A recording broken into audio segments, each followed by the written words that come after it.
Boa noite. Oi, gente. Vamos chegando.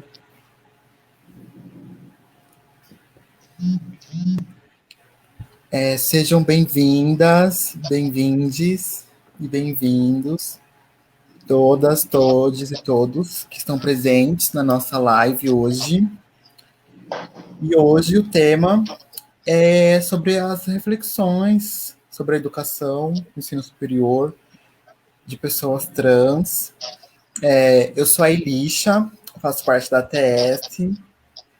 E eu convidei a Tara, que está aqui hoje.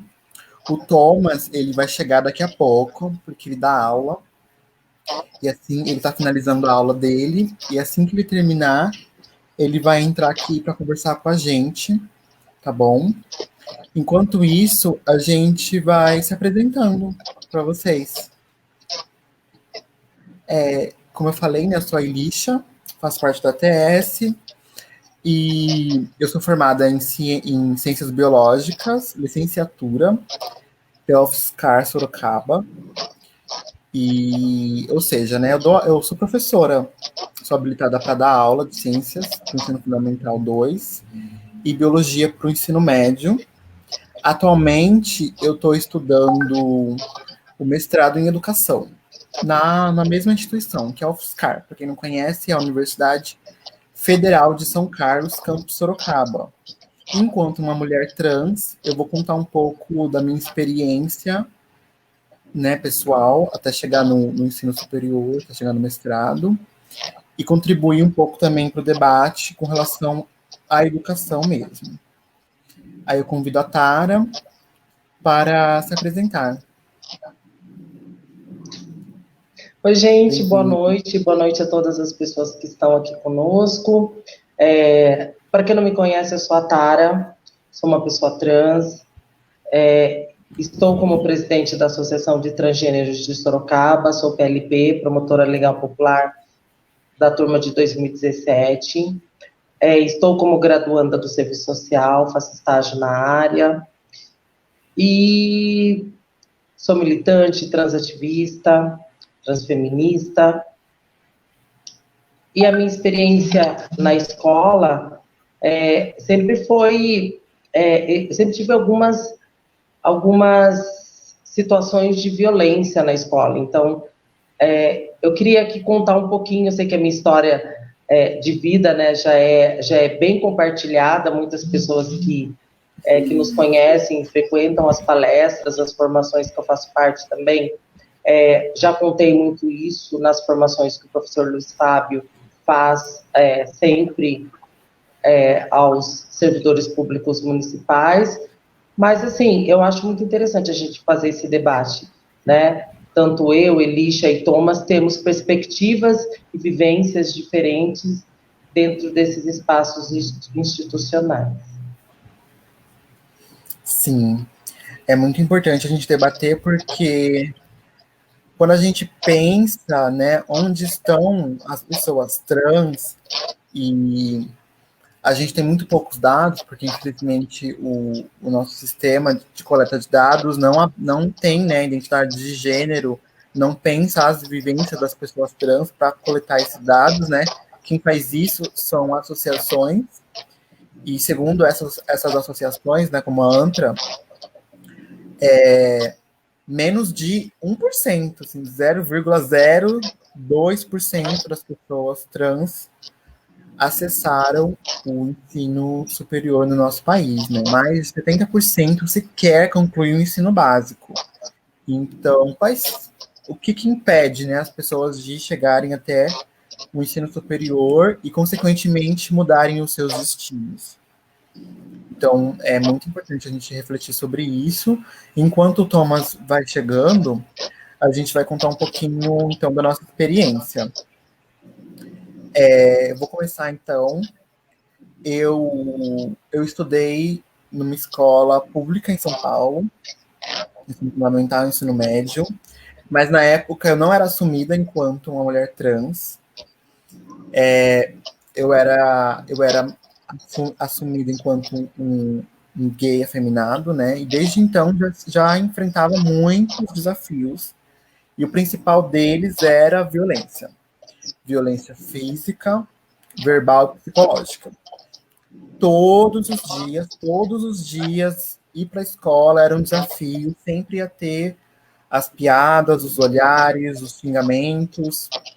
E eu só consegui passar por tudo isso porque eu me impus, eu me coloquei e comecei a enfrentar as pessoas que tinham preconceito, né? Os colegas. E muitas vezes, isso só acontecia também porque os professores, a coordenação, os diretores, eles não faziam nada. Eu sempre denunciava o bullying, né? Homofóbico, e nunca acontecia nada. O que aconteceu era a culpabilização da vítima, né? Eu era culpada, eu sempre era culpabilizada porque eu reagia. Então, na cabeça do corpo docente, né, do corpo escolar, eu não deveria reagir, eu deveria ficar quieta, porque é aquela visão, né? Quando a gente não fala do problema, o problema desaparece. Mas eu não conseguia, porque era constante. E aí o que aconteceu uma vez, Tara, foi que me mudaram de sala. A solução que encontraram para o preconceito que eu estava vivendo era me mudar de sala. E não adiantou nada, né? Porque, embora eu tivesse mudado de sala, eu ainda estava na mesma escola. E as coisas foram acontecendo e eu sofria muito naquela época. Muito, muito, muito. Porque mexe muito com a nossa autoestima, né? Não ser escolhida para os grupos. Para alguns eu até era escolhida porque eu tirava bastante nota alta. Mas no ensino básico mesmo foi muito sofrido. Como que foi para você? Então, para mim, agora a minha vivência enquanto trans dentro desse espaço institucional que é a universidade tem sido bem solitário. Solitário no sentido que eu fui a primeira pessoa trans na minha faculdade e, pelo visto, estou sendo a única, e tomara que não seja a última, porque não tenho acesso, né? Porque também eu atribuo muito a falta de credibilidade que ainda as pessoas trans têm quanto a educação como uma ferramenta de mudança de perspectiva de vida, né? Então, e também a gente vai falar aí das exclusões, a gente vai falar das evasões, a gente vai falar do espaço da escola como espaço não acolhedor, a gente vai falar também o quanto pesa as nossas questões na sua simplicidade social, eu digo, no sentido de é simples para uma pessoa usar o banheiro na escola, para nós é um evento, é um acontecimento totalmente violento para a gente, né? Eu lembro muito da minha época em que ainda eu me identificava como um gay afeminado, e no ensino médio, no ensino fundamental, ir ao banheiro era sempre uma negociação e sempre uma estratégia. Estratégia no sentido, eu tinha que terminar muito rápido as minhas tarefas para ficar com tempo ocioso para que eu pudesse pedir para a professora me liberar para ir ao banheiro antes de bater o sinal. Então, aí você começa a desenvolver estratégias de sobrevivência. Essa era uma. Outra, eu eu acho que, enquanto trans, eu percebi muito, muito rápido as minhas, vamos dizer, os meus dotes, né, as minhas potencialidades, e aí comecei a negociar com as pessoas que não me zoassem, em troca de que eu pudesse proporcionar um pouco daquilo. Por exemplo, eu era a melhor aluna de matemática no ensino médio da minha sala. Então, aí eu comecei a negociar que eu ensinaria matemática para os meninos, né, em troca que eles não me zoassem ou me defendessem dos outros meninos das outras salas que iam me zoar. Então, você vai construindo estratégias de sobrevivência. E aí, quando você chega no ensino superior, que é uma coisa que a sociedade te cobra muito, né? Quando você fala que você quer mudar a sua vida, eu, enquanto profissional de sexo, há muitos anos, sempre comecei a pensar nessa perspectiva de mudar o meu destino, que praticamente é uma sentença quando você está refém da prostituição.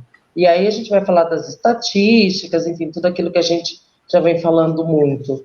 E é necessário que continuemos falando para que as pessoas entendam que não é uma vontade, e sim acaba sendo um aprisionamento social para as pessoas que estão na prostituição como a única forma de sobrevivência. E aí você começa a pensar em sair dessa caverna, fazendo uma analogia aí à caverna de Platão, a gente começa a pensar como sair dessa caverna. Só que como no sistema capitalista que a gente é inserido, né? Como que a gente vai sair dessa caverna se você não tiver capacitação? E como você consegue capacitação? Né? Mesmo capacitada, também não é garantido. Eu conheci muitas meninas que nós dividimos madrugadas nas ruas, e que essas meninas, elas falavam 4 idiomas, fluente, e tinham graduação, e estavam com o diploma debaixo do braço, se sujeitando a vender o seu corpo por mínimo que oferecessem para ter o que comer no dia seguinte. Então, assim, quando a sociedade começa a te dizer que você tem que ter nível superior para que você consiga estar, vamos dizer, estar no nível, no nível de capacitação para que você consiga um emprego formal, aí você começa a pensar na necessidade disso, né? Em todas as etapas. E mesmo quando você atinge esse top, que eles acham que para nós é o top, aí quando você vai disputar vagas de emprego, você tem que falar até mandarim. Então, quer dizer, aí a gente vai falar dos obstáculos móveis, né? Que a gente costuma falar muito nas nossas conversas. E estar no ensino superior também não é uma garantia que a gente vai conseguir empregabilidade, né? Não é uma garantia, né? Além da gente ter que passar pelo desafio, que é conseguir concluir o ensino médio e conseguir ingressar no ensino superior. Depois disso, ainda tem uma outra batalha, que é o mercado de trabalho, né? Sempre vendem a educação como uma salvação, como uma forma da gente mudar de vida, mas não é só terminar a graduação, né? Ainda precisa conseguir um emprego dentro de uma sociedade que ainda é muito preconceituosa, um sistema capitalista que a gente precisa ganhar dinheiro todos os dias para a gente conseguir sobreviver, e a concorrência, né, com pessoas que não são trans, e ainda a gente tem que mostrar o nosso diferencial, né? A gente tem que ser 2 vezes melhor, né? Até 3, 4, 10 vezes melhor, porque tem que superar o preconceito por ser uma pessoa trans, superar o preconceito por ser uma pessoa que vem de periferia, por ser negra. Então, são várias barreiras que a sociedade coloca, que as pessoas colocam, né, durante as entrevistas, nas seleções de emprego, e que acabam marginalizando ainda mais as nossas vivências, né? E é a gente querer lutar contra esse sistema que não quer a gente ali. Né? O sistema, ele não quer a gente na universidade, ele não quer a gente à luz do dia disputando uma vaga de emprego com uma pessoa que é da família tradicional brasileira, entendeu? Como que você vai estar tirando o emprego daquela pessoa que tem uma família para cuidar, entendeu? Então, e você vê que a gente está sempre citando as mesmas questões, como, por exemplo, as pessoas trans ainda reivindicam o direito de usar o banheiro, a gente reivindica o direito de poder estudar, de poder, sabe, produzir conhecimento sobre nós, sobre a nossa história, se apropriar da nossa história como sujeitos, né, Elisha? Então, e nada, quando a gente consegue todos esses atributos, né, que a sociedade diz que temos que alcançar, que o sistema capitalista nos obriga as pessoas cisgênero a ter, e a gente acaba sendo, é uma travesti que conseguiu, né? É como praticamente como se você ganha um bônus, e aí você começa a ver quando você consegue atingir, ser inserida nesse mercado formal, aí você tem que começar a driblar todas as outras questões que nos atravessam também, né? Que é o olhar do outro, é você estar sempre se defendendo, sempre defendendo a tua imagem do olhar e da construção social, no nosso caso, do que é ser mulher, quem é mulher, o que é coisa de mulher, quais são os signos da mulher.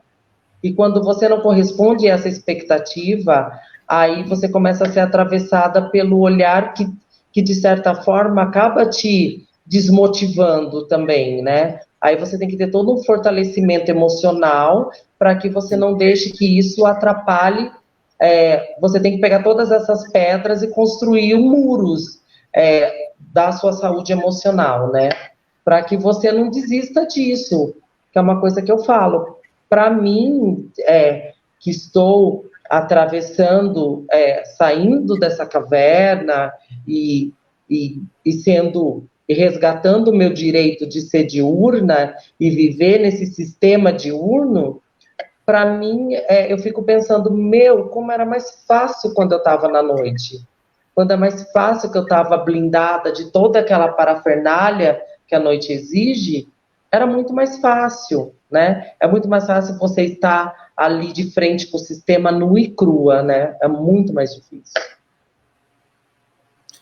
Sim, tem todos esses enfrentamentos, e para mim eu acho que começou quando eu decidi prestar o Enem e os vestibulares, porque falando em história, né, falando da gente, assim, a gente tem que estudar a vida de pessoas, do nosso opressor, né? A gente tem que estudar a vida dos nossos opressores e falar a língua do opressor para a gente conseguir prestar um vestibular, prestar um Enem, que na verdade ele só existe porque não tem vaga para todo mundo.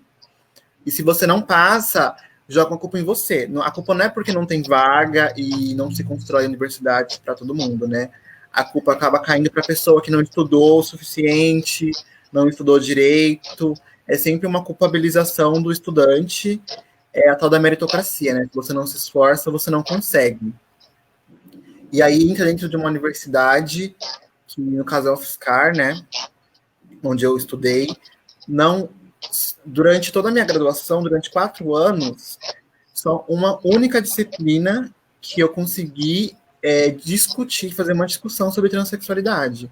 Porque numa universidade que forma professores e professoras, educadores, educadoras, não se fala sobre transexualidade. O apagamento já começa por aí também, né?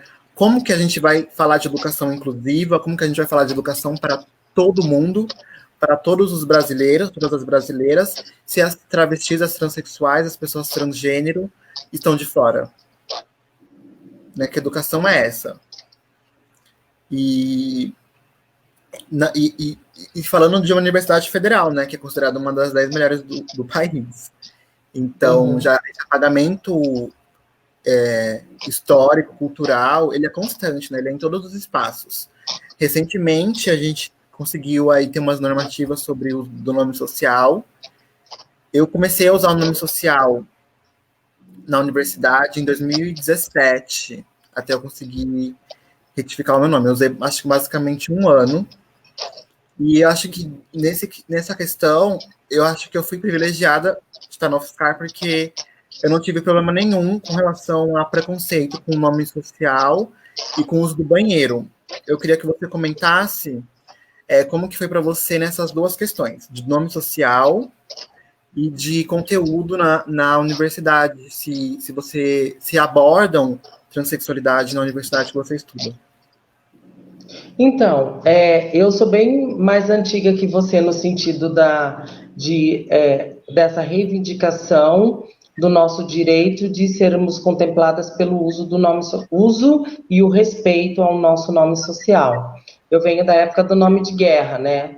Mas quando a gente começou, e acho que foi isso também que me afastou muito da universidade, do sonho da universidade, foi também o desrespeito ao nome, porque a gente vai começar a falar em respeito ao uso do nome social a partir de 2004, 2005, né? Aí depois a gente entra no SUS aí para falar disso em 2008, mas vê que demorou só em 2016 que a gente tem aí a normativa, a gente tem o decreto federal, né, que vai nos dar o direito a nível federal de sermos respeitadas pelo uso do nome social. E acredito que isso, eu acredito que deva ter sido o enfrentamento para as pessoas que fizeram a faculdade antes desse decreto.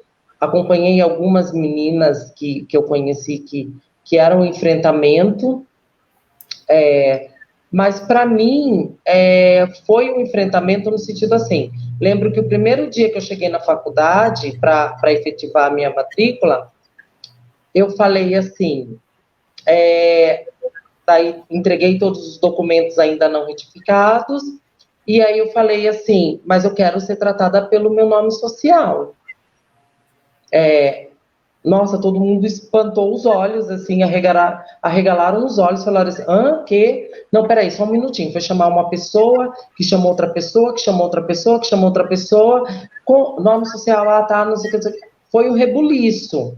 Aí eu tive que explicar o que era o nome social, o que era o decreto 8.727 de 2016, e aí assinei um termo baseado no decreto que me respeitava o nome social. Só que eu passei o tempo todo sendo afrontada pelo sistema da faculdade, em que ele dizia que vinham provas, até os meus amigos de sala são testemunha disso, vinham provas com o meu nome de registro, lista da chamada com o nome de registro sem estar retificado. Às vezes vinha uma outra prova com nome social, mas aí você já foi violentada a ponto de o teu nome de registro, antes de ser retificado, ele é uma violência para você, enquanto ele fere a tua identidade, né? Ele está mostrando, o sistema está mostrando para você que seu nome é outro. E aí, o que me deixava mais pé da vida era que a lista de chamada passava por todos os meus colegas, até chegar no meu nome, que era por ordem alfabética, quer dizer, todas as pessoas que não tinham intimidade comigo, não sabiam nada da minha vida, já sabiam como era o meu nome não retificado. Entendeu? Então, você acaba sendo violentada por esse sistema.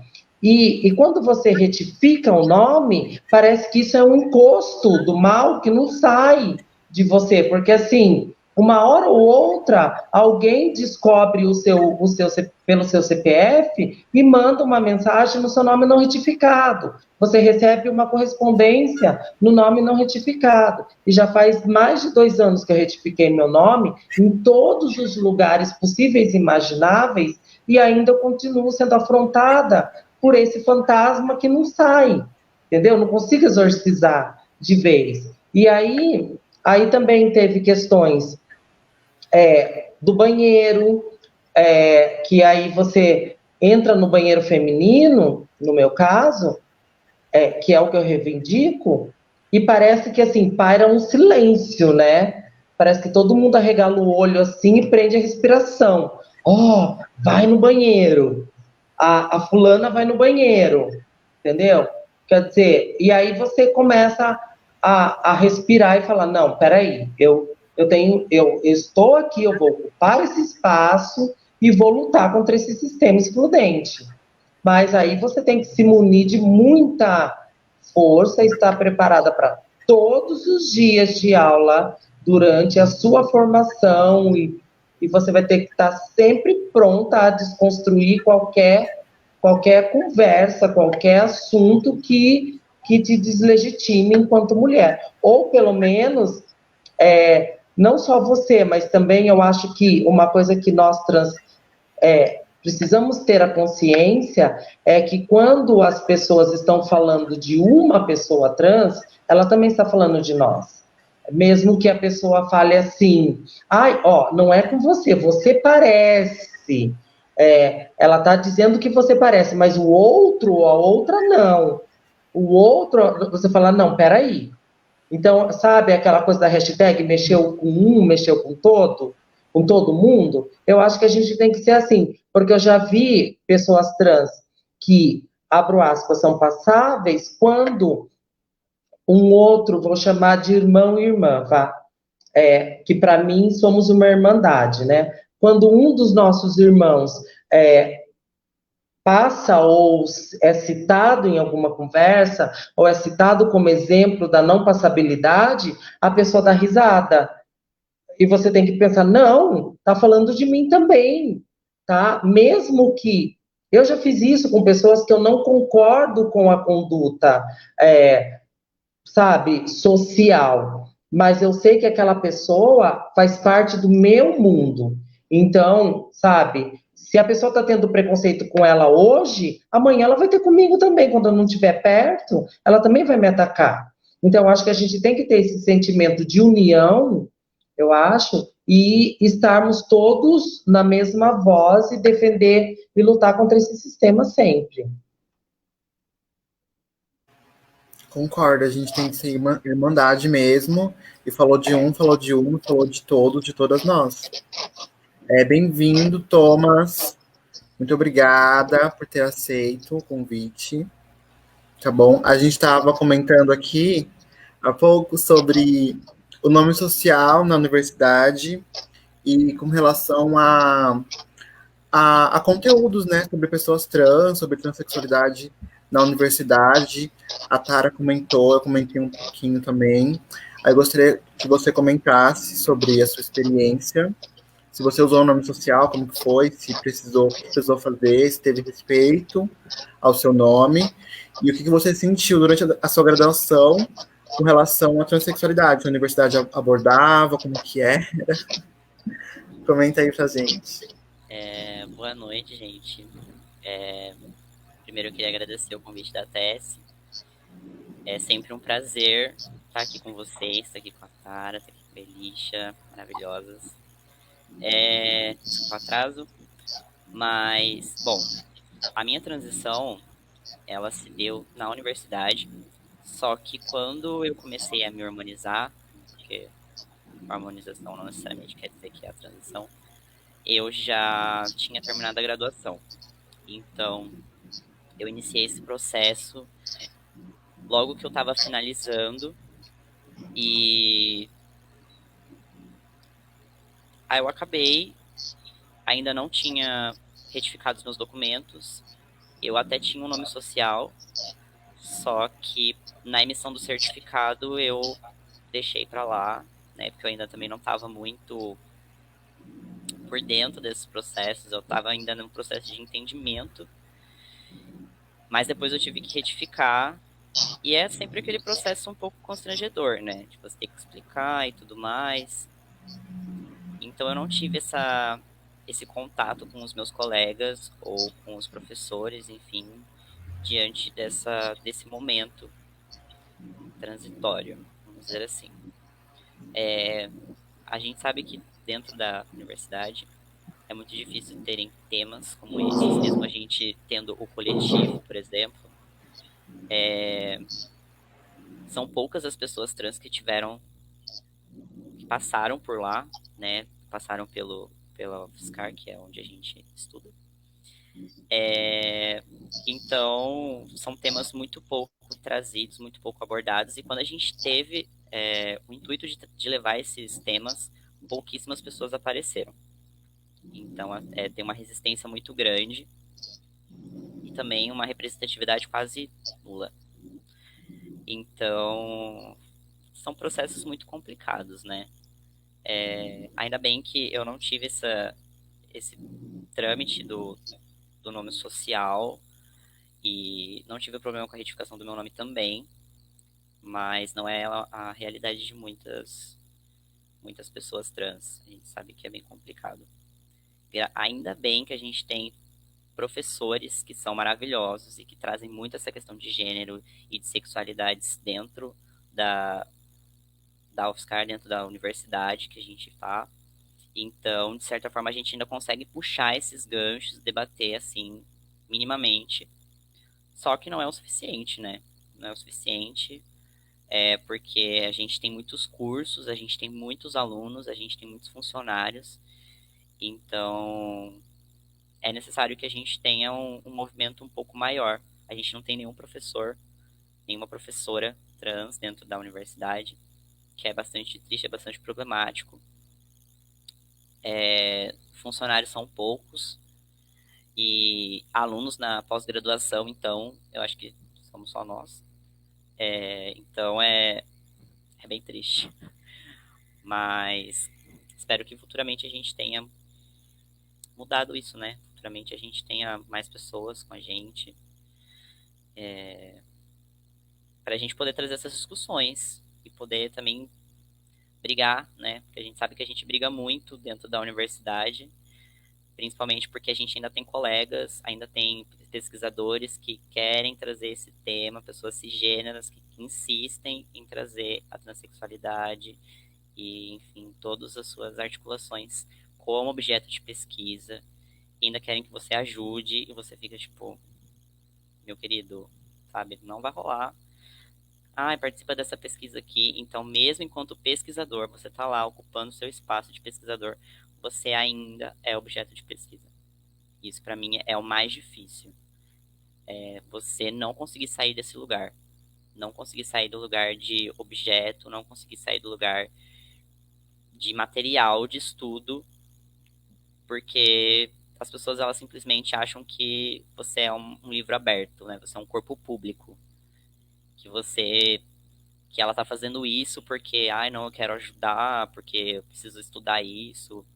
E eu até falei isso uma vez na sala que eu tava, que a gente nunca estuda os opressores. Então, a gente geralmente não estuda branquitude, a gente geralmente não estuda cisgeneridade, mas a gente sempre estuda o racismo, a gente sempre estuda o feminismo, a gente sempre estuda o trans, né? A gente nunca estuda o inverso.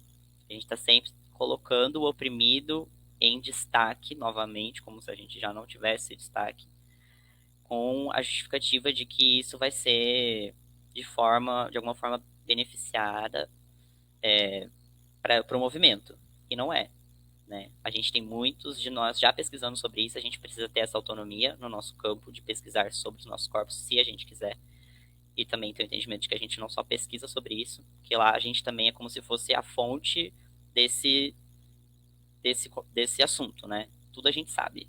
A gente só é chamado para falar sobre isso. A gente nunca é chamado para falar sobre outras coisas que também cabem à nossa formação, aos nossos interesses. Então a gente, além de ser objeto de pesquisa, a gente é resumido ao que o nosso corpo é, ao que o nosso sujeito é, que é público.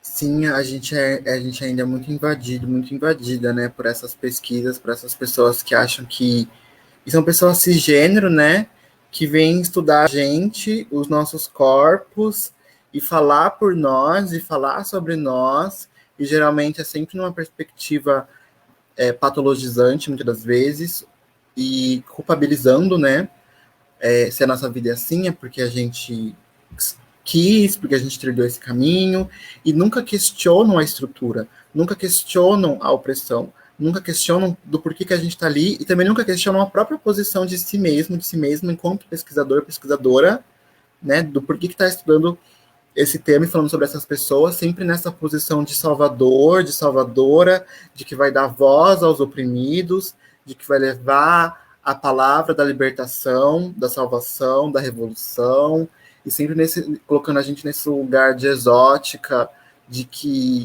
ou então de maravilhoso, de maravilhosa, que a gente lacra, isso aí, mona, não sei o quê, às vezes até tentando imitar o nosso linguajar, a nossa forma de falar, achando que assim vai se enturmar. E isso só perpetua, né, opressões e sistemas de hierarquização de pessoas e de gêneros e de raça, enfim, não fazem essa reflexão, né, do lugar deles e delas enquanto pesquisadoras, né? É isso que você falou, a gente é muito visto como objeto, né? E eu acredito que a partir do momento que a gente consegue sobreviver e resistir à graduação, à pós-graduação e se tornar pesquisadoras, pesquisadores, a gente sai desse lugar de objeto de estudo para a gente ser sujeito mesmo, né? Para a gente conseguir escrever a nossa própria história a partir do nosso ponto de vista. Porque é isso que tem que mudar, sabe?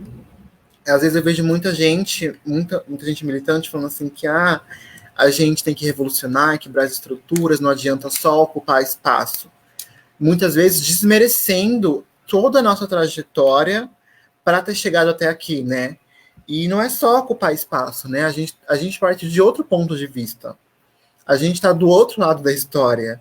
E essa é a história que a gente quer recontar, contar e falar das nossas vivências, igual você falou, se a gente quiser.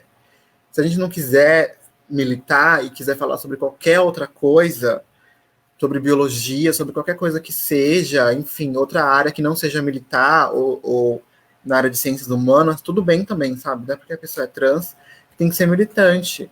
Só precisa ser respeitado ou respeitada, independente do espaço que estiver ocupando. E é isso que a gente reivindica. E eu queria que vocês comentassem, saindo um pouco dessa questão de só falar de... É muito importante a gente falar da resistência, né, da transfobia que a gente enfrenta, mas eu queria que vocês comentassem coisas assim, como que vocês escolheram o curso de vocês, como que é a rotina de estudos de vocês, como que é conciliar trabalho, estudos, como que é? Quem que vai começar? Quem que vai levantar a mão primeiro? Eu vou escolher o Uni do Unité. Pode ser a Tara, então. Você, amiga, comenta aí pra gente como você escolheu o seu curso, quais são suas perspectivas, o que mudou na sua vida, ter entrado na graduação, pensa em fazer pós, como que é a sua rotina de estudos? Então, o meu curso, na realidade, ele era uma segunda opção para mim, porque a minha primeira opção era fazer direito. Estou tentando fazer direito até agora, né? Então, a minha primeira opção era fazer direito, sempre foi, desde criança. Que talvez porque eu sempre tive essa ideia de seguir os passos do meu pai biológico, né? Que isso, enfim, já é uma outra história. Então, sempre tive essa ideia. Aí, como eu, enquanto presidente da TS, nós fizemos o nosso cursinho, nós idealizamos o cursinho Preparatrans Enem / concurso público, que era focado exatamente na diminuição dessa desigualdade e pensando na evasão das pessoas trans do ensino médio, do ensino fundamental, e, consequentemente, essas pessoas não estavam na faculdade, não estavam no mercado formal de trabalho, não estavam capacitadas para disputar ou para fazer concurso público, prestar concurso público. A gente criou o cursinho, que ele era dividido em 2 módulos, né? O primeiro módulo era a revisão do ensino fundamental, visto que muitas pessoas trans ainda são analfabetas, e também revisão do ensino médio. E aí eu, enquanto coordenadora, eu estava ali também assistindo às aulas e, consequentemente, fazendo a minha revisão, porque eu já tinha saído do ensino médio na década de 90, na primeira metade da década de 90. Então, assim, para mim foi ótimo resgatar tudo isso. E assistindo às aulas, enquanto coordenadora, eu fui fazendo a minha revisão. Aí peguei e comecei a pensar, por que não prestar o Enem, né? Aí peguei e comecei a estudar. Eu sempre fui uma pessoa estudiosa, mas estudava as coisas que me interessavam, né? E aí comecei a focar e assistir algumas videoaulas no YouTube e a pegar dicas também com as pessoas, e aí tive a coragem de prestar o Enem em 2017.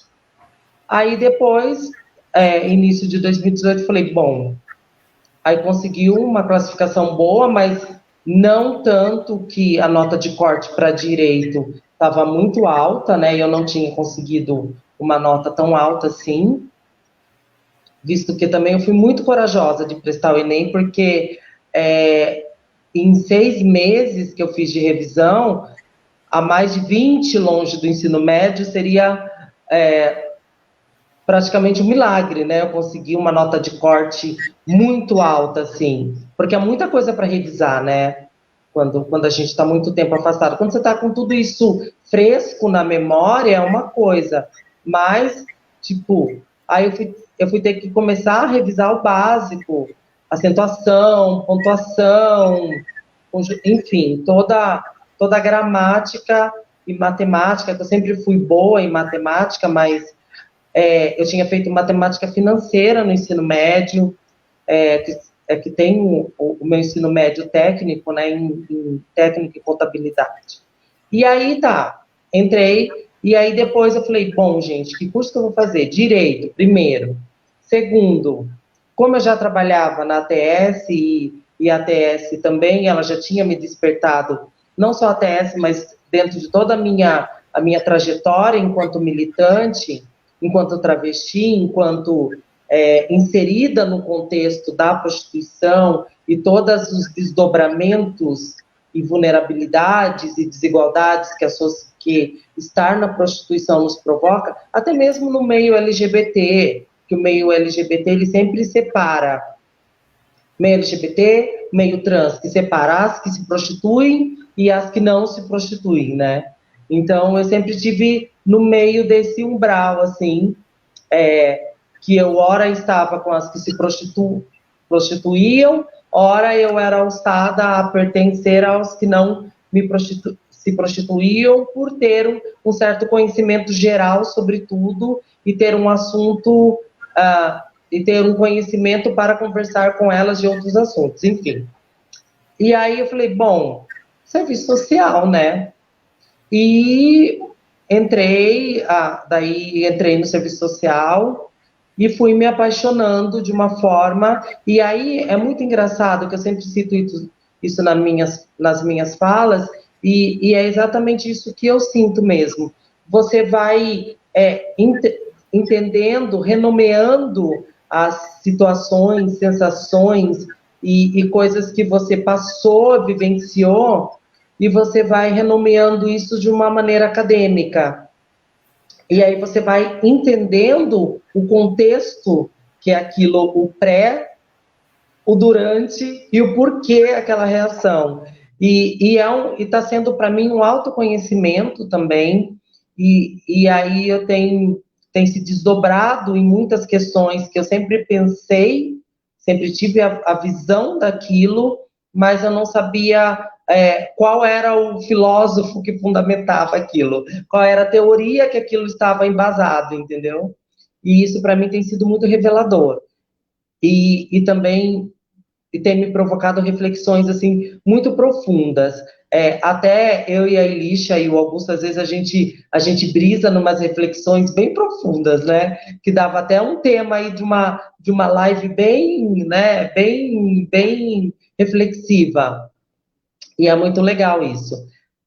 Então, aí agora eu pretendo, já estou no finalzinho da graduação, ainda bem, quase louca. Aí eu comecei a me policiar assim. Eu tiro 2 horas do meu dia para estudar.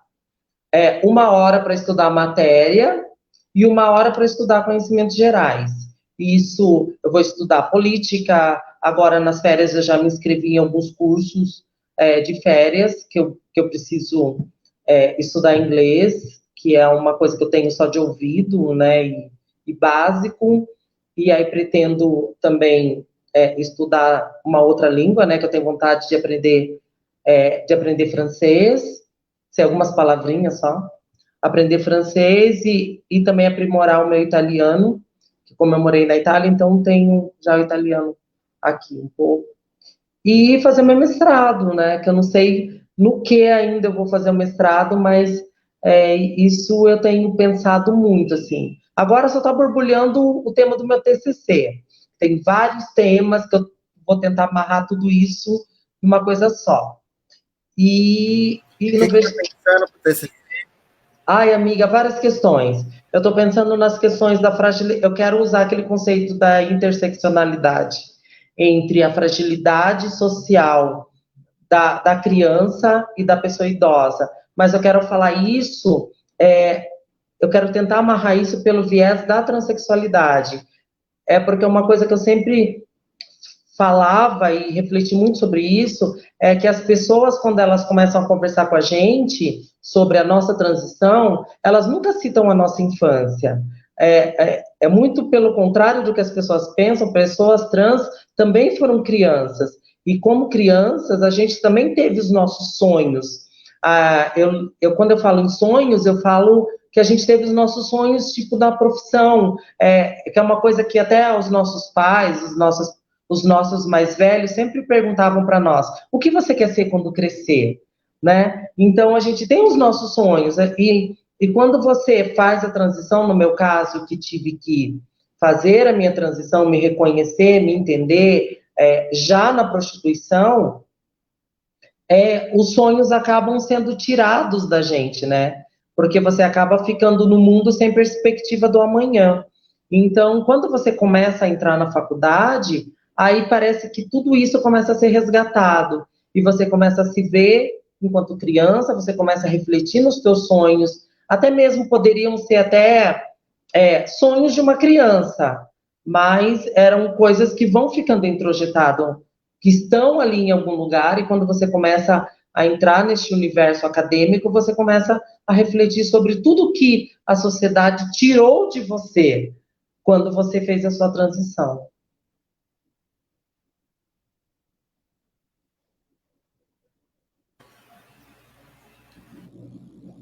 Nossa, você, Thomas, pode comentar agora. Eu amei esse tema.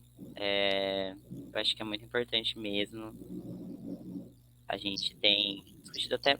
Eu sinto que a gente tem discutido mais a questão da infância trans, de crianças trans, né? Porque realmente existe essa ideia de que a gente nasceu com 20 anos, sei lá quantos anos, que a nossa criança nunca existiu. Então, é muito importante. A professora Letícia até falou uma vez numa live que ela sente que a infância dela foi roubada dela enquanto uma criança trans, né? E da velhice eu lembrei muito do livro do João Nery, Velhice Transviada, que ele conta vários relatos de pessoas trans idosas, que é sensacional também. Mas o que era pra eu falar mesmo? Que eu esqueci. Do seu curso, como que você escolheu o seu curso, a sua rotina de estudos? Verdade. Então, a minha criança transviada, ela sempre foi uma criança muito curiosa. Sempre foi uma criança muito curiosa. Então, eu gosto muito de aprender. Aprender coisas diversas. Que nem sempre eu preciso aprender assim, até o final. Eu gosto de aprender coisas diferentes. Então, quando eu era criança, eu gostava muito de mexer com bicho, mexer com terra. Sempre falava que eu queria ser cientista. Teve uma vez que eu falei que eu queria ser lixeiro. Era uma verdade genuína. Que eu queria ser jardineiro. E, enfim, isso foi uma coisa que ficou em mim. Por isso que eu fiz minha graduação em biologia. Queria ser veterinário também, só que eu nunca soube lidar muito bem com essa questão de, e se o bicho morrer, sabe? De ver o sofrimento. Então eu falei assim, não, isso não vai rolar agora. Então eu entrei no curso de biologia porque eu queria trabalhar no zoológico. Sempre amei esses espaços, apesar deles terem suas problemáticas, óbvio. Agora entendo muito melhor do que antes. Mas eu sempre amei a biologia na escola, sempre fui apaixonado por tudo, sempre achei lindo, maravilhoso. Só que também caiu muito nessa questão de se descobrir, se entender, e perceber que a biologia não estava dando conta disso que eu queria saber, disso que eu queria passar. Então eu comecei a fazer o meu mestrado em estudo da condição humana. porque a minha opção ou era esse ou era educação. E acabou que eu passei nesse, então eu achei ótimo. Também nessa questão. Tá dando. E aí, também porque eu queria pesquisar o quê? Queria pesquisar sobre pessoas trans. Então, eu já tinha feito um projeto, quando eu pensei em entrar em educação. Eu fiz um projeto voltado para evasão escolar das pessoas trans. E depois eu fiz esse projeto que era sobre crianças trans também. Que foi o projeto que eu entrei, de fato, no mestrado. Só que o meu projeto se modificou logo depois que eu comecei. A minha orientadora conversou comigo e falou: é isso que você quer estudar mesmo? E aí eu pensei bastante, falei talvez seja um pouco mais interessante nesse momento eu estudar transmasculinidades, que é o que eu estudo. Para mim tem sido muito difícil o mestrado em alguns aspectos. O primeiro é que a gente não tem bolsa, né? Então, como a maior parte das pessoas trans, o emprego é difícil, apesar de eu ter uma graduação e de vários outros aspectos, mas eu não consegui nenhum emprego na minha área, nem em nenhuma outra área. A gente tem aulas em horários bem complicados e a gente não tem bolsa, né? Até porque o meu curso ele é um curso novo, então por isso que ele não tem essa disponibilidade também. A segunda dificuldade foi que eu vim de um campo de biológicas, então eu estava acostumado com isso. E aí, do nada, foi uma imersão muito forte em humanas. Com várias coisas que para mim sempre foi uma coisa muito chata. Vou falar bem chata mesmo. Então, várias teorias, várias coisas assim que eu realmente não tive contato e também não tive interesse de ter contato. Então, para mim, foi assim um primeiro contato muito forte.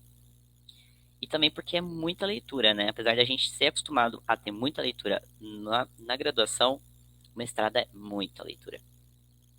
Então, tive que tentar me organizar.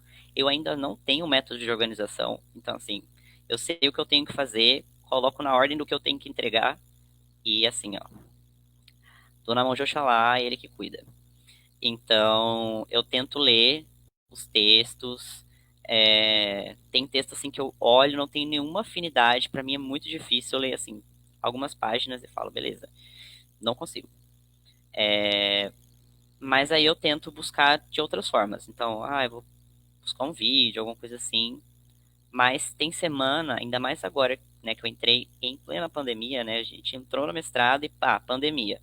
E aí a gente teve que se organizar com tantas outras coisas, de ficar dentro de casa, ter essa organização, porque o home office é lindo até certo ponto, né? Porque você precisa de uma organização muito grande para você ficar em casa e não ficar o dia todo deitado na cama.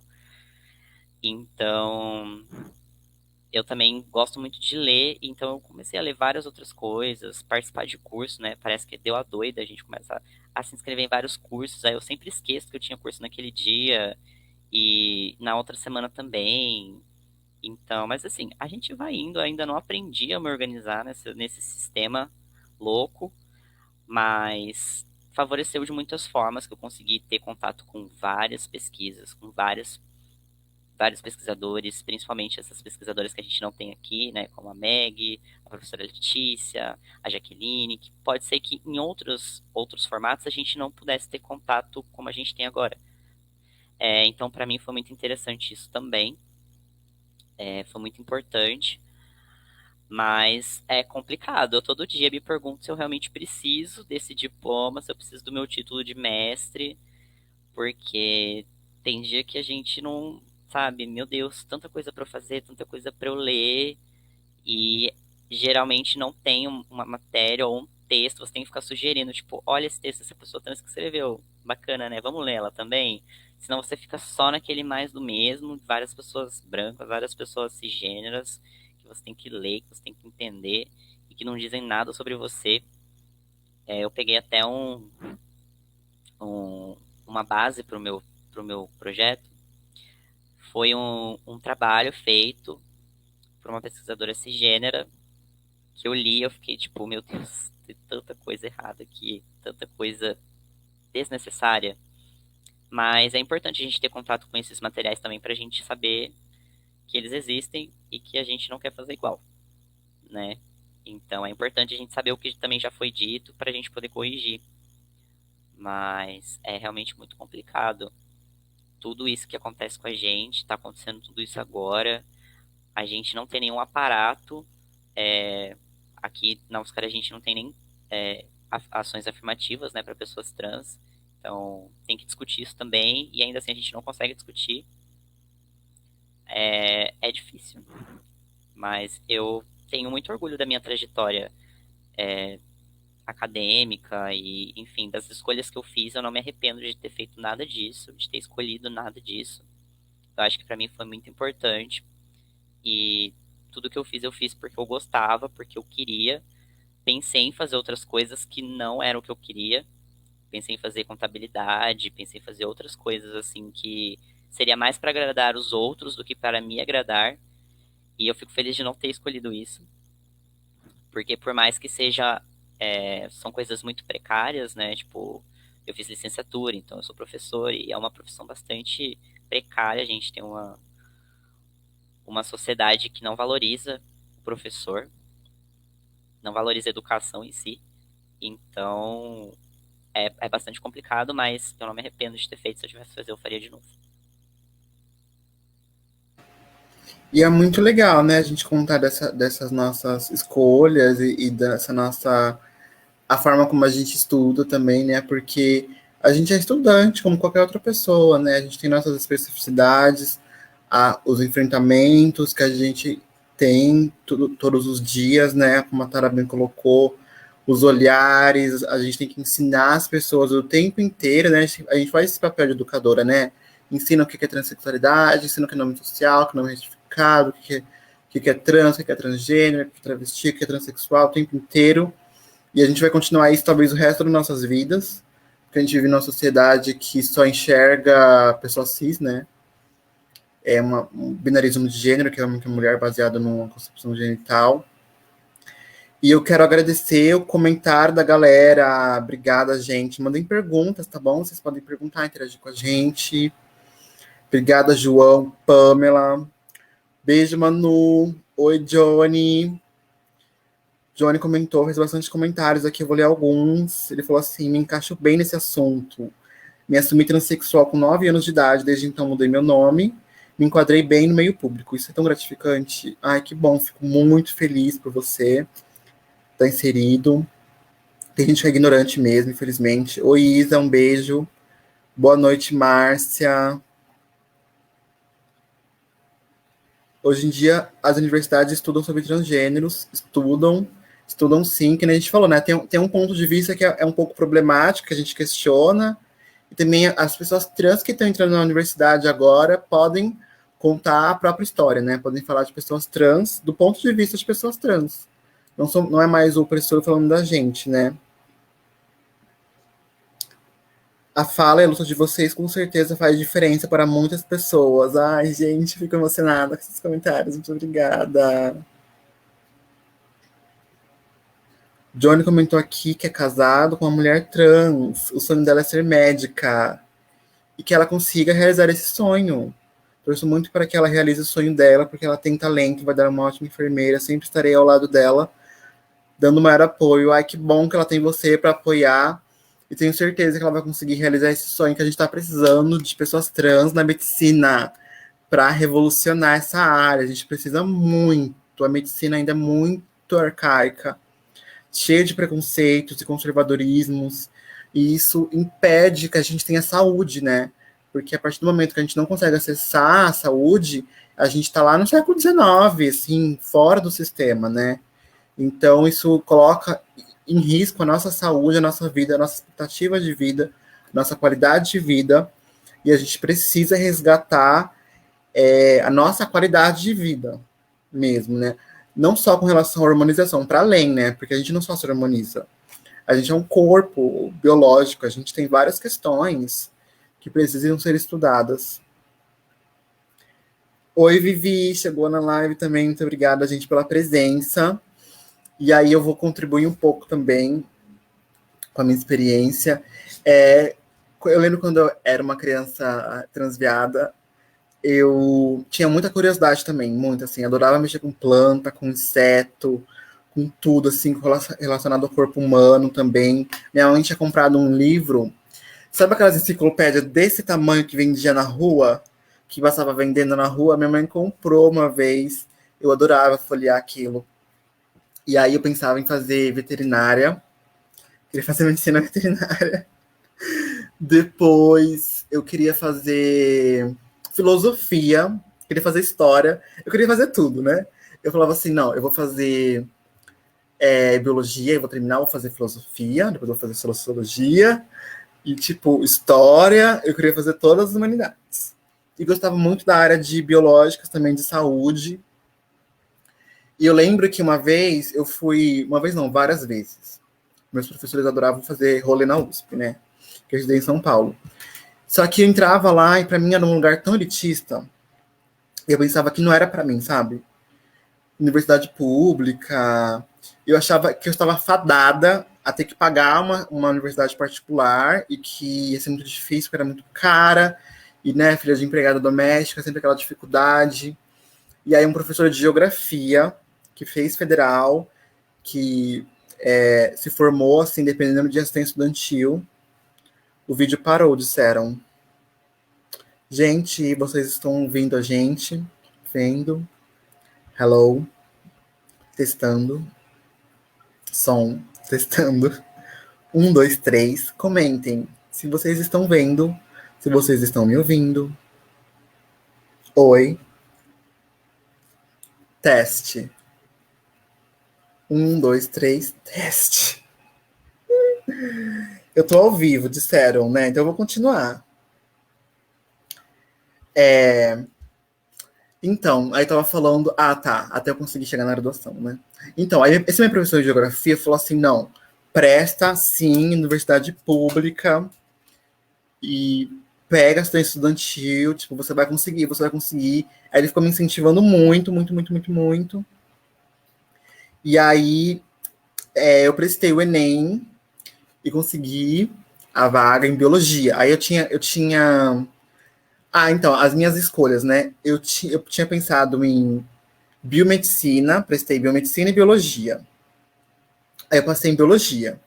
Só que eu comecei lá na Federal do Rio Grande do Sul, porque eu queria sumir de São Paulo, gente, porque minha família era um pouco difícil, assim, de lidar por conta de eu ser trans e as pessoas não entenderem. Eu queria sumir da minha casa. Aí eu escolhi um curso, tipo, longe. Eu falei assim, já que meu professor estudou no Mato Grosso, eu também vou, tipo, lá pra longe, assim, bem pra longe. Aí fui pro Rio Grande do Sul. Surtei, né? Um surto. Aí eu fiquei lá 2 anos. Foi, tipo, muito bom, assim. Foi muito... Gente, todo mundo que eu conheci, se tiver alguém aqui assistindo, lá da FURG, um beijo pra vocês, professores, pessoal, tipo, me acolheram muito. E eu não tinha, gente, fui com 2 malinhas, tá? Eu não tinha nada, nada, nada, nada, nada, nada. Eu cheguei na assistência social, vai vendo, hein, Tara? Cheguei pra assistente social da universidade com as minhas 2 malinhas. Falei assim, olha, e aí, não tem pra onde ir? Aí me colocaram na moradia estudantil, assim, eu consegui todos os auxílios, né, estudantis. Aí eu transferi para a UFSCar em 2015. Transferi para a UFSCar em 2015, em biologia. Aí na FURG, assim, a coisa que mais me marcou foi ter feito estágio em genética molecular. Assim, eu amo a parte de moleculares, gente. Amo ciências moleculares, é minha vida, tudo para mim. Eu fazia parte de um projeto, eu extraía DNA de uns bichinhos que vivem na praia, de umas tatuírazinhas. E para mim foi tudo, assim, tudo que eu aprendi lá. E aí eu transferi para a UFSCar, queria dar continuidade, tipo, a estudar ciências moleculares. Mas não deu certo aqui na UFSCar, porque isso é outra área, assim, a biologia molecular. E aí eu fiquei meio perdida, sem saber o que fazer. Aí comecei a fazer estágio, com a Vivi, inclusive, tá aqui assistindo, né? E aí comecei a fazer estágio na educação também. E aí eu fui me apaixonando pela educação também, muito, muito, muito. E aí agora eu tô fazendo mestrado em educação também, gente. faço mestrado em educação e o que eu estudo é com relação ao nome social, né, os impactos políticos pedagógicos do uso do nome social em instituições de ensino. Esse é o meu tema de pesquisa. E a minha rotina de estudos é o seguinte: é muito difícil na pandemia, eu não sei que loucura, que surto foi esse de não ter trancado, quer dizer, da UFSCar não ter congelado, tipo, calendário, assim. Que surto foi esse? Não sei, né? Aí a gente tem que estudar na pandemia. Difícil, muito complicado. Demorou pra eu acordar pra realidade, sabe? Tipo, olha, o mestrado tá rolando, ele tá, tipo, tá rolando, não tá parado. E aí o que eu tento fazer agora é assim, eu tô lendo e já faz o fichamento. Tipo, lê o parágrafo, já faz o fichamento do parágrafo, já coloca a citação bonitinha, referência lá, porque normas da BNT é um demônio mesmo, é um saco. Então já faz o fichamento, já cita, já deixa bonitinho nas normas. É isso que eu tento fazer. Quando eu tô de saco cheio de computador, eu imprimo na Lan House, imprimo, marco lá, tenho 3 marca-textos diferentes, marco os textos lá, faço o fichamento. Mesmo que eu não faça bonitinho o fichamento, eu coloco o resumo do que eu entendi do texto. Porque quando eu precisar escrever, eu já tenho uma ideia. E também, gente, ó, moda antiga, tipo, agenda, anotações. Também fiz vários cursos nessa quarentena. Fiz o curso de decolonialidade, que eu fiquei apaixonada por todo mundo. O professor Marlon, o Tito, ai, só gente maravilhosa aqui da América Latina. E é isso, assim, a galera aqui nos comentários, tá bombando, hein, gente? Tá tudo. Tara, isso que é engajamento, viu? Eu amei. Esse Thomas é maravilhoso. Vocês são muito potentes. Acredito muito que é ocupando esses espaços tidos como hegemônicos que as mudanças ocorrem. Obrigada, Isa. Belas palavras. Vocês são sensacionais. Parabéns. Obrigada, Johnny. A Isa perguntou assim: quais são suas ambições para depois de terminar a graduação, mestrado? Pensam em continuar na carreira acadêmica? Bomba, hein? Já que eu tô falando, eu vou falar da minha percepção e eu passo a bola para vocês. Olha, quando eu tava pensando em entrar na graduação, eu sempre queria ser cientista. Tipo, vou ser cientista, quero fazer ciência, ser cientista. Consegui realizar esse objetivo, sou cientista e professora. Aí depois eu falei assim, eu tenho que fazer mestrado, doutorado. Não sei por que coloquei na minha cabeça. Então, quando eu terminar o mestrado, e enquanto eu tô fazendo mestrado, eu tô prestando um concurso, né? Que eu quero dar aula. E depois eu quero fazer doutorado. E eu quero ser professora universitária. É uma meta de vida minha também. Eu tenho essa ambição de não só dar aula no ensino básico, mas também formar outros e outras educadoras e educadores numa perspectiva de uma pedagogia não tradicional, né? Uma pedagogia que realmente abarque as questões raciais, as questões de gênero, as questões das pessoas trans, uma educação que seja voltada para a nossa juventude também atual, que eu acho que a educação é arcaica, é completamente arcaica, não leva em consideração as vivências das pessoas mesmo, né? Dos estudantes. Porque o ideal de aluno,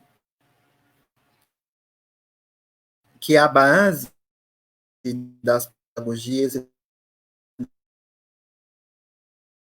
das educações, bem alimentado, que tem um corpo que não tem nenhuma deficiência. Então, a educação é pensada para esse tipo de estudante, para esse tipo de aluno, né? Pessoas que estão fora dessa matriz heteronormativa, fora dessa matriz racial, branca, ocidental, são excluídos. E não é à toa que a gente olha para as estatísticas, né? E quem é que está sendo expulso das escolas?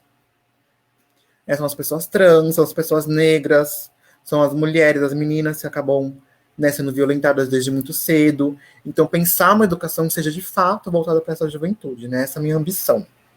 Aí agora passo a bola para vocês responderem. Quem abriu o microfone primeiro fala.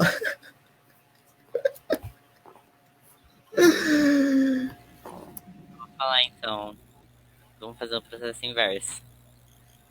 Essa garota é muito polêmica. Ela faz umas perguntinhas muito polêmicas. Mas eu penso do mesmo modo que você. Eu também sempre quis ser cientista. Então, eu consegui atingir a meta. E aí, quando eu atingi a meta, eu quis dobrar a meta. Não posso dizer que eu sempre quis fazer mestrado e doutorado, porque por muito tempo eu não quis. Quando eu saí da graduação, eu estava de saco cheio. E eu não conseguia me ver dentro desse espaço de novo. Apesar de até que eu gostava da graduação, mas gostava assim, pelos meus amigos e tudo mais. Mas eu não tinha vontade de fazer mestrado, eu não via sentido em fazer o mestrado. E aí, do nada, eu achei que seria uma boa ideia. Mudei de ideia. Hoje eu já penso em fazer o doutorado. Apesar de passar esse inferno todos os dias, pensar se eu realmente preciso desse diploma, desse título de mestre, eu entendo que a minha pesquisa ela é muito importante. O meu olhar ele é muito importante, assim como o olhar da Elisha e da Tara dentro das áreas que elas estão, porque a gente vai trazer realmente essa outra perspectiva que não está dentro desses espaços, né? Então, pode ser por isso também que a gente começa a criar essa ambição de estar nesses espaços também. Espero um dia ser professor universitário, vou chegar lá. Mesmo a gente tendo noção de que a educação ela é precária, os professores eles não são valorizados, as escolas elas são precárias, enfim, é tudo muito difícil. A gente cada vez mais entende a importância do espaço que a gente tem, do espaço que a gente ocupa hoje, e que a gente precisa que outras pessoas ocupem, né? Então estamos lá, nós dois, mas a gente queria estar em 10, 20, toda a turma, que seja. A gente precisa de outras pessoas lá e a gente precisa ocupar esses espaços que a gente não tem ninguém lá. Então não tem nenhum professor trans na faculdade, não tem nenhuma professora travesti. Isso faz falta pra gente. E isso vai fazer falta para outras pessoas no futuro. Então a gente quer ocupar esse lugar também. Eu quero sim fazer o doutorado. Não sei se eu vou aguentar, isso daí já é uma outra questão. Mas eu espero que sim. E eu espero que a gente continue fazendo essa pesquisa que a academia muitas vezes vai falar que não é válida, porque a gente não vai querer falar no linguajar que a academia quer que a gente fale, a gente não vai querer utilizar as metodologias que a academia quer que a gente utilize, mas que são tão importantes quanto, porque a gente vai carregar não só todos os conceitos que para mim qualquer um pode carregar, mas a gente vai carregar as nossas vivências. A gente vai carregar também os nossos corpos, a gente vai carregar todas essas questões que vão com a gente quando a gente está dentro de um espaço. Ainda mais um espaço público, como a universidade, ou, sei lá, não público também. Esses espaços que é difícil da gente chegar e permanecer, né? Porque eu acho que é mais difícil a gente permanecer do que a gente chegar. Mas ainda assim é complicado. Mas a gente tem que também se permitir sonhar, né? Se permitir ter essas ambições, porque a gente passa muito tempo da nossa vida não tendo. E as pessoas, elas muitas vezes vão dizer que a gente não consegue e colocar os nossos corpos como limitadores para a gente conseguir certo tipo de coisa. E os nossos corpos, eles são muito marcados. Então, onde a gente for, a gente vai carregar todas essas marcas com eles. Com a gente, né, no caso. Então, é importante que a gente ocupe lugares de destaque, lugares importantes, lugares que a gente não tem esses corpos ainda. Mas é isso, vou passar pra Tara agora.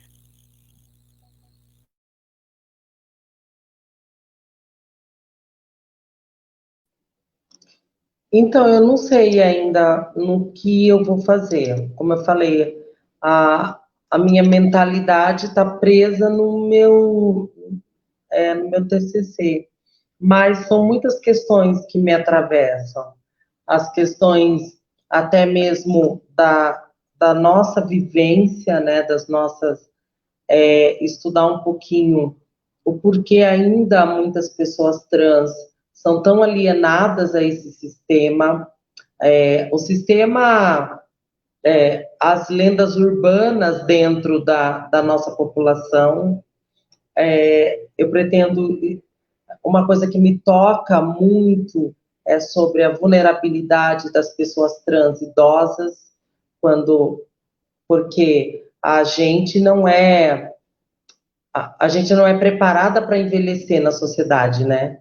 A gente, como diz a própria expectativa de vida, temos expectativa de vida de 35 anos. E 35 anos você está no seu auge, e do seu auge você não... Né? É ali o fim. E eu fico analisando, eu também, como já passei da expectativa de vida há um tempinho, eu fico pensando também o que sobra para essas pessoas, o que sobra falando de sistema, falando de acolhimento, falando de relações, das relações sociais, família, relacionamento, trabalho, saúde, enfim, todas essas questões. Então, eu acho que a gente tem que desmistificar as questões trans, a gente tem que desromantizar as nossas questões, porque ainda as questões trans são romantizadas como, arrasou, lacrou, maravilhosa. E não, a gente sabe a dor e a delícia de ser o que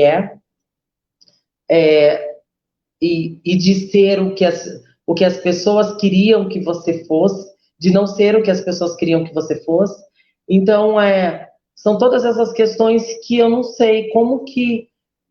espero, né, que com certeza eu vou deixar o meu orientador, a minha orientadora louca, né, com a mente fundida, porque assim, a minha visão de mundo, ela é muito ampla, né?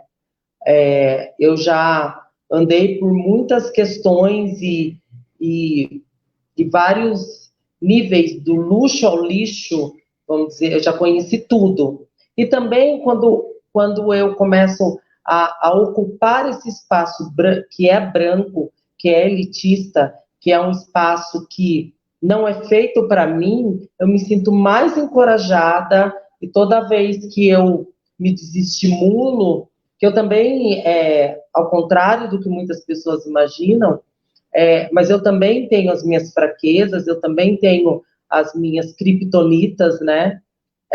E também tem hora que eu também penso em por que, como o Thomas falou, por que eu preciso disso? E aí, na hora, eu começo a pensar, como que eu vou fazer para não precisar disso? E daí depois eu começo a falar, por que não, né?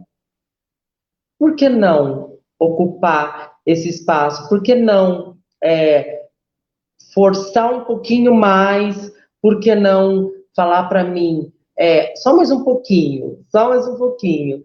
E aí ocupar um espaço que a sociedade não imagina que eu estou ocupando. E o sistema não quer que a gente ocupe, né? Então, eu começo a pensar, nossa, para ter um currículo Lattes, quando que você vai imaginar, quando que eu poderia me imaginar tendo um currículo Lattes, que é um espaço branco, é como se eu estivesse marcando o meu espaço ali, num lugar que eu sempre soube que não era o meu. Então, são essas reflexões que me impulsionam, sabe? São essas reflexões que me fazem não desistir, não desistir. Eu sei que os enfrentamentos são muitos, e cada um de nós vive a sua realidade, os seus enfrentamentos, mas eu acho que o que a gente está fazendo aqui, quando a gente marca um espaço, quando a gente é convidado, mesmo que seja para falar das questões trans de maneira antropológica, o que é, o que come, como sobrevive, como se reproduz, qual é o seu habitat natural, que isso eu tenho falado muito desde 2011, eu tenho falado sempre as mesmas coisas, mas eu fico pensando, mas ainda há necessidade da gente falar, ainda há necessidade da gente marcar, e ainda há necessidade da gente desromantizar a nossa vivência, ensinando as pessoas o respeito, né? Então, são esses e o meu tema de mestrado vai ser assim, um tema com vários subtítulos, pode apostar, com vários desdobramentos. O importante é a gente não parar, né? E seguir em Exatamente. frente com os nossos sonhos e realizar tudo que a gente quer. Eu também já pensei em muitas coisas. Já pensei até em trocar de curso, fazer medicina, fazer outra coisa. E é isso, né? O futuro vai ser muito promissor para a gente, com certeza. Gente, foi disponibilizado um formulário, tá bom? Para vocês preencherem a lista de presença, porque tem certificado, tá bom? Vai achando que é bagunça, não é não? A gente tem certificado também. Preencha um formulário aqui, tá anexado, tá bom? E tem mais perguntas. Vamos lá para a segunda questão. O Eric perguntou assim: olá, vocês percebem diferenças entre ser estudante trans na graduação e no mestrado? Olha, eu percebo que tem diferença sim. Principalmente com relação ao privilégio mesmo, né? Porque o que eu entendo como privilégio? Eu acredito que o privilégio é quando uma pessoa de um grupo social ou racial ela tem mais oportunidades e mais benefícios do que uma pessoa de outro grupo, né? Então, principalmente, eu sinto essa diferença com relação a oportunidades de estágio, né, e oportunidade de emprego. E, às vezes, até oportunidade de conseguir bolsa também. Em outros lugares, em outras instituições. Tem essa diferença, sim, que nem a gente estava comentando um pouquinho antes sobre, principalmente no mercado de trabalho, né? A gente sair da graduação e entrar na disputa do mercado de trabalho, que é uma competição. E nessa competição a gente acaba ficando para trás, mas não por causa da gente, por causa do olhar que as pessoas que estão ali nesses lugares de posição de poder, de RH, ou nas empresas, né? De já olhar para as pessoas trans com um olhar de tipo, essa pessoa não vai conseguir, essa vaga não é para você. Ou então, o ideal de trabalhador que se tem na mente dessa galera é um trabalhador, uma trabalhadora que não é trans. Né? E falando assim, de ser negra, né, eu e a Tara, já é um outro lugar também, né, ser trans, ser negra, e ter esse olhar das pessoas te rebaixarem, achar que você é menos capaz, mesmo o seu currículo lá tendo 3, 4, 5 páginas como o da Tara, tá, gente? Mesmo a gente tendo esse currículo Lattes riquíssimo, e tendo diploma, ainda é um enfrentamento. Eu acho que é essa a diferença, sim. No meu caso, particularmente, né, eu entrei na universidade dependendo de assistência estudantil. Eu entrei num curso integral. Então, pela minha especificidade, né, enquanto pessoa pobre, enquanto pessoa negra, pessoa trans, repleta de vulnerabilidades, para mim foi muito difícil, sabe? E eu reprovei uma única disciplina, a graduação inteira. Tem pessoas que reprovam quase metade do curso, né? E muitas vezes o que eu percebia era que pessoas que reprovavam muito mais do que eu tinham muito mais oportunidades, e às vezes pessoas que nem estudavam, né? Gente que comprava trabalho, comprava o TCC, e hoje em dia essas pessoas estão empregadas, estão tendo uma vida muito melhor do que eu estou tendo agora, pessoas assim, que a gente vive numa meritocracia, né? Então, mas é uma meritocracia falsa, né? É para mascarar a realidade desigual e injusta que a gente vive. É só para dizer assim que a gente está num lugar menos favorável porque a gente não se esforçou o suficiente, né? Isso é mentira. Tem pessoas que basicamente quase que compraram um diploma, assim, e são cisgêneros, e estão numa posição, assim, no mercado de trabalho que a gente que é trans, mesmo com mestrado, mesmo lutando muito, vai demorar muito para conseguir esse posto, essa posição de poder. Então tem diferença sim, com certeza. O que vocês acham? Tara, Thomas? tem diferença entre ser estudante trans na graduação e mestrado. Eu não entendi. A pergunta é se vocês percebem diferenças entre ser estudante trans na graduação e no mestrado?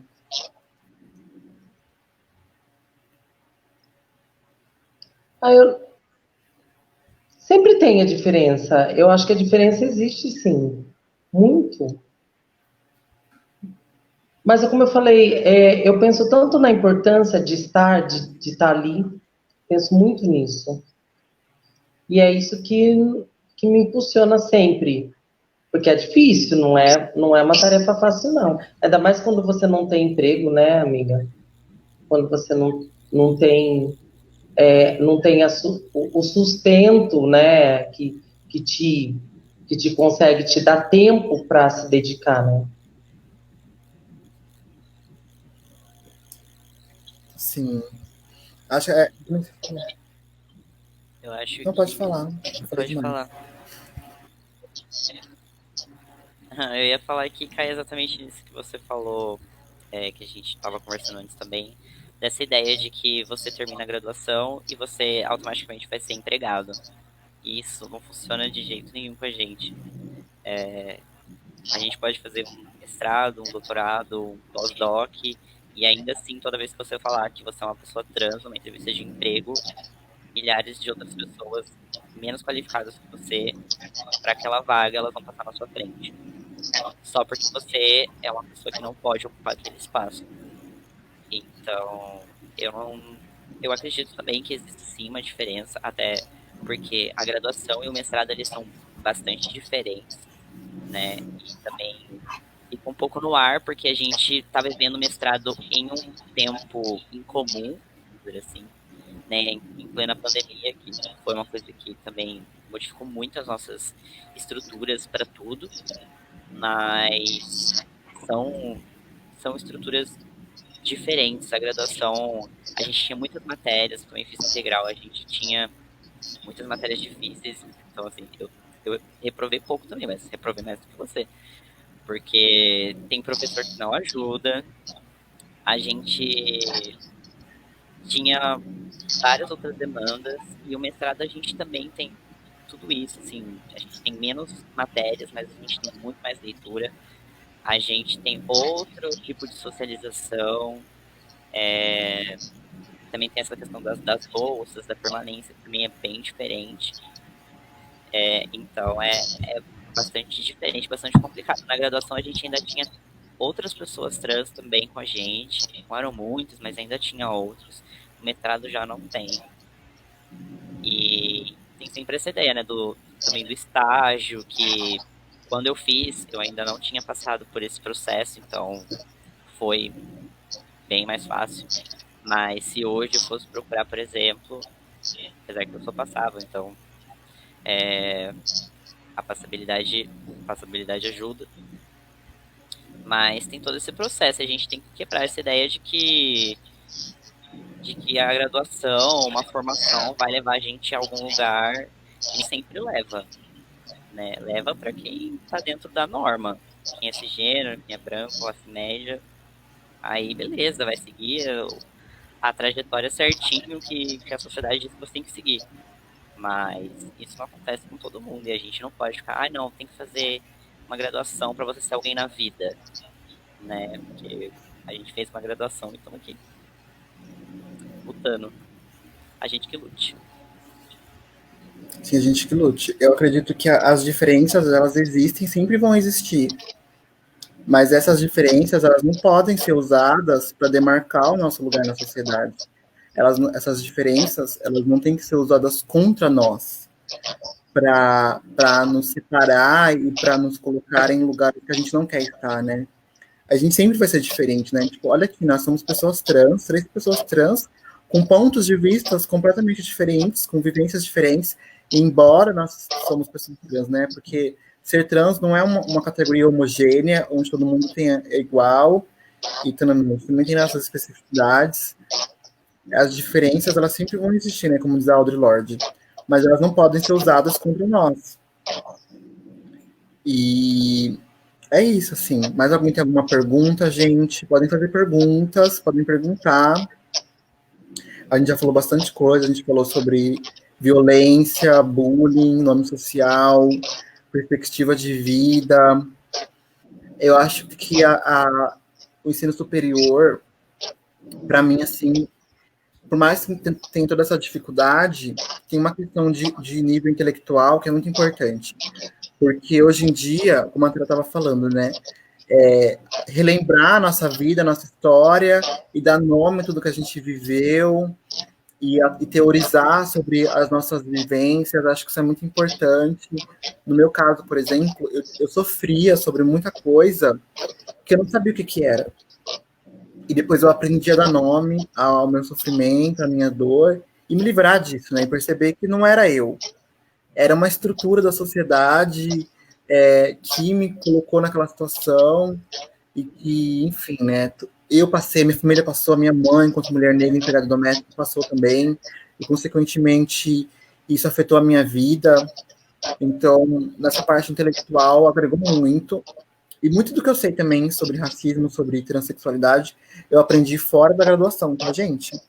Não vai achando que a graduação também a gente aprende tudo lá, porque muita coisa eu aprendi fora da universidade, principalmente no dia a dia mesmo, na vida cotidiana, e também com as amigas que me ensinaram, que tiveram tempo e paciência para me acolher e me dar conselhos também, principalmente com relação à transexualidade. Então, a educação não é só educação formal, né? Muita coisa a gente aprende fora e tem que valorizar mesmo. Acho que na nossa comunidade trans, a história oral é muito, muito importante, porque a gente aprende tudo boca a boca, né? Ali na luta diária mesmo. E a oralidade é muito importante nesse sentido, né? Porque uma vez fora dos espaços de poder, de construção, de conhecimento, é através da história oral que a gente vai aprender a viver nessa sociedade, né? E estamos aí na luta. Mais alguma pergunta? Estamos com 1h30 de live, já são 10h10. Se não tiver nenhuma pergunta, então, eu vou caminhar para a gente encerrar nossa live. Essa live, gente, que está acontecendo agora, que a gente pensou em fazer, né, sobre as nossas vivências, é a primeira de muitas que ainda virão. Lá no Instagram eu deixei uma caixinha de perguntas. Várias pessoas deram várias sugestões, que inclusive a gente contemplou algumas aqui. As pessoas realmente sentem muita necessidade de a gente falar sobre transexualidade na infância, na adolescência, né? Na vida pós-adulta, né? Pessoas transidosas. Gente muito interessada em saber também o conhecimento que está sendo produzido nas universidades, na pós-graduação, na graduação, sobre pessoas trans, né? Ou seja, acho que a galera tá com sede de conhecer também os autores e as autoras que estão pensando as nossas vivências. Então, fiquem de olho na página, aqui no Facebook, fiquem de olho no Instagram. A gente vai conseguir configurar o YouTube e começar a postar mais vídeos lá, ter mais lives por lá. E a gente vai cada vez mais mobilizar as redes para trazer mais conteúdos e engajar mais as pessoas trans que assistiram a live hoje. Muito obrigado, homens trans, mulheres trans, pessoas não binárias. Se vocês sofreram alguma transfobia na escola e se sentiram mal e não quiseram voltar, saibam que existe uma rede de acolhimento, né? A ATS está aí de portas abertas para quem quiser conhecer o nosso trabalho e precisar de alguma ajuda, seja psicológica, jurídica, a gente auxilia também. E não se sintam sozinhas, estamos com vocês, tá bom? E agradecer a presença da Tara, sei que ela é muito ocupada e tem muita coisa para fazer, mas muito obrigada por estar aqui. O Thomas também está fazendo mestrado, muito ocupado, mas muito obrigada. Estava dando aula e saiu para vir aqui conversar com a gente.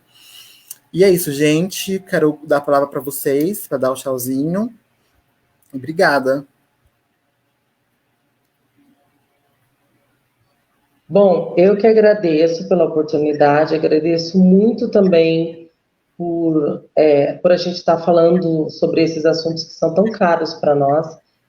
E também dizer que eu sou muito orgulhosa de conhecer vocês, conhecer a batalha de vocês, sei exatamente quando vocês falam do peso que é a gente reivindicar e lutar por esses espaços, né, de reconhecimento. Eu sei exatamente o que vocês estão querendo dizer. E sei o quão difícil é, mas o quão vai ser prazeroso para que a nossa geração, a geração de vocês, vejam que a gente pode ter sido os primeiros, mas não seremos os últimos a estar na universidade, a estar galgando lugares melhor e a estar mostrando para esse sistema o quão ele é aprisionante e o quão é necessário que a gente se liberte de todas essas amarras e desse aprisionamento social. Então, muito obrigada pela resistência de vocês, muito obrigado também pelas outras pessoas que estão nos assistindo, estão nos apoiando, e pelas pessoas que também, que são pessoas cisgênero, pessoas que torcem por nós, pessoas que nos estimulam, que nos desafiam e que confiam que a gente vai conseguir quebrar esse sistema um dia e lutar por uma sociedade mais igual e mais inclusiva. Muito obrigada, um beijo para vocês. Ai, gente, que lindo, vou ficar choroso. Também queria agradecer novamente vocês. Eu fico muito feliz da gente poder estar aqui nesse momento. É um momento histórico, né? Nós estarmos aqui discutindo isso, como a Tara falou, uma coisa que é pesado, é uma coisa que às vezes machuca, né? São lembranças que a gente leva na nossa vida, mas é muito importante que essas pessoas elas estejam aqui contando suas histórias, para que essas histórias fiquem. Chega de outras pessoas contarem as nossas histórias por nós. A gente precisa estar nesses espaços para fazer isso. A gente pode estar nesses espaços para fazer isso e deve. Por mais que seja custoso, seja doloroso, seja difícil. A militância é difícil, né? A gente não pode pensar na militância também como uma coisa ruim. A gente entende quem não consegue permanecer nesse espaço porque é um espaço muito pesado. Mas a gente também entende que é importante a gente ocupar esse espaço e lutar por essas coisas, porque alguém tem que fazer isso, afinal. Outras pessoas fizeram antes da gente, por isso a gente pode estar tendo esse momento aqui agora. Então, fiquem de olho para que essas próximas conversas com outras pessoas incríveis também, ouvir essas histórias e levar elas com a gente, porque é muito importante. A gente ouve tanto outras pessoas contarem sobre essas pessoas, coisas que passaram, que não foram com elas, e agora a gente tem esse lugar para poder contar e poder reivindicar todas essas marcas que a gente carrega e mostrar que essas marcas elas são importantes e que elas têm uma potência na nossa vida e na vida de quem vai vir depois da gente. Então eu agradeço de verdade pelo convite e agradeço por vocês estarem aqui, porque eu adoro muito vocês. E fiquem de olho também nos projetos da ATS, porque é fundamental, é muito importante. E eu fico feliz da gente ter a ATS na nossa vida, ter a ATS nessa cidade que precisa cada vez mais. Mas, né, tamo aí, tamo na luta. Obrigada, gente, nossa live histórica. Nós só estamos aqui porque muitas e muitos lutaram para que isso acontecesse. Inclusive a Tara, que está aqui com a gente. Obrigada, Tara, pela sua militância, pela sua força, pela sua luta, por tudo que você representa pra gente. E boa noite, gente. Até a próxima live. Fiquem de olho no canal. Sigam o canal, ativem o sininho, gente. Não esqueçam de curtir e compartilhar essa live. Obrigada. Um beijo.